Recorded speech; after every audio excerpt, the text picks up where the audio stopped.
Hey guys, in this video, I'll show you how to report a bug if you ever find one on Snapchat. So first of all, open the Snapchat app.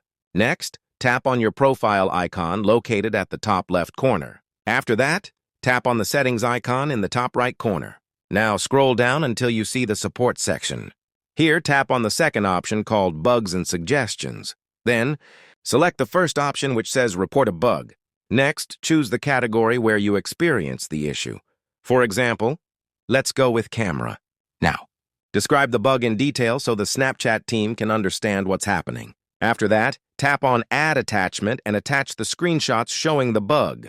Once done, choose a topic by tapping on the Choose Topic button and selecting one from the list.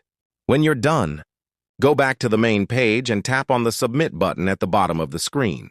And that's how you can successfully report a bug to the Snapchat support team. That's it for this video. If you found this tutorial helpful, please give it a thumbs up and subscribe for more quick tips. Thanks for watching and see you next time.